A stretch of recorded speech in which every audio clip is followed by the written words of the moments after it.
Donc bonsoir. Donc moi je suis l'émissaire du groupe 5 sur l'offre pédagogique. Alors vous allez voir que de manière un peu surprenante, je ne vais pas tellement vous parler d'offre pédagogique dans la réponse que nous avons fait. C'est un peu le propre et le charme de ce genre d'événement, de produire de l'inattendu. Et chez nous, ça a produit une proposition qui s'appelle VRP, visualisation riche et personnalisée. Vous allez voir qu'il y a quand même une certaine logique au fait qu'on soit arrivé à ce résultat-là.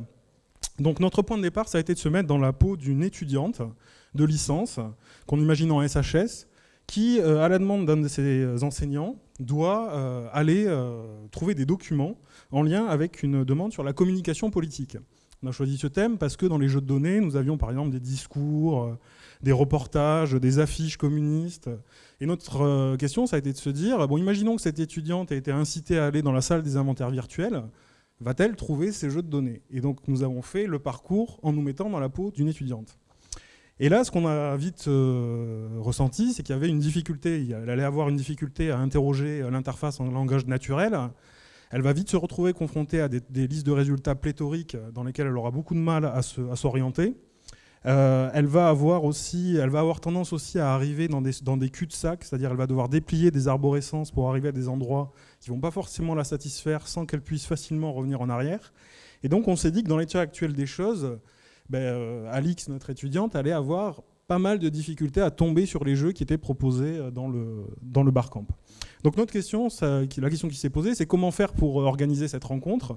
Et l'idée, c'est qu'il y a un besoin de refondre l'interface pour arriver à une exploration, à une visualisation des ressources qui lui permettent de s'orienter à partir d'une demande. C'est pas quelqu'un qui cherche un document précis, c'est quelqu'un qui cherche un document par rapport à une thématique, et comment dans ce type de recherche on peut arriver à mieux orienter vers les ressources qui sont disponibles.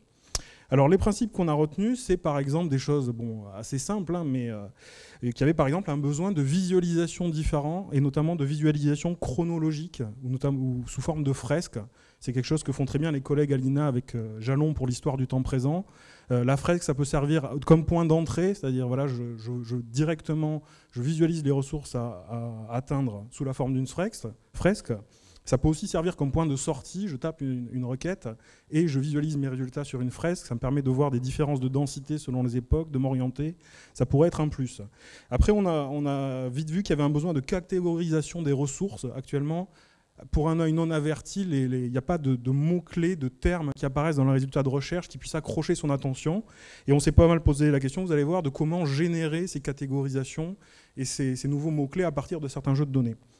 On a aussi pas mal réfléchi à la question des rebonds pour éviter cet effet cul-de-sac. Il y a un moment où quand l'utilisateur arrive à un endroit, il faut être capable de lui proposer des possibilités de rebondir ailleurs et de toujours lui permettre de se représenter l'endroit où il est dans l'organisation des fonds.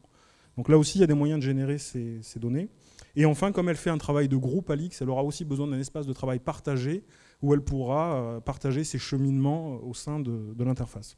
Et alors c'est là où on avait un petit peu peur de ne pas tellement utiliser les jeux de données ou de penser données dans ce groupe. Et puis finalement, on s'est dit qu'il y avait matière à réutiliser certaines des données très riches qui sont dans les données des archives nationales pour essayer de générer des effets sur l'interface.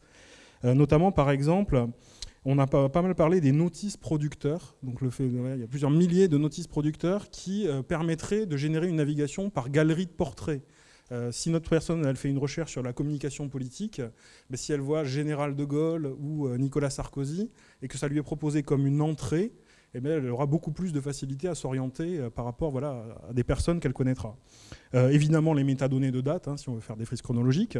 Autre point qui nous a paru intéressant, dans les notices de description des fonds, il y a actuellement à plat en plein texte des descriptions qui sont extrêmement riches, qui sont faites par les archivistes. Une grande partie du métier, c'est de décrire les fonds de manière concise.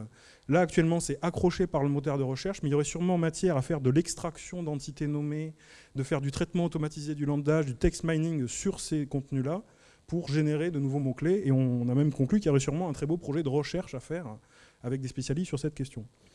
30 secondes. Et enfin, le dernier jeu de données qui nous paraît très important, c'est les images en elles-mêmes, parce qu'actuellement, dans l'interface, on a un déficit d'images. C'est-à-dire, souvent, les gens, là, notre étudiante, elle cherchait des images, et elle va avoir beaucoup de mal à les atteindre. On lui propose en bout de course, alors qu'elle, c'est souvent ce qu'elle veut. Donc utiliser les images, il y a une sorte de paradoxe aujourd'hui, c'est qu'on met beaucoup de métadonnées pour atteindre les images. On se sert des métadonnées comme pointeur vers les images, alors qu'en fait, l'image en elle-même, c'est un pointeur qui pourrait orienter l'utilisateur dans sa recherche, et donc beaucoup plus mettre les images en avant. Alors il me reste très peu de temps.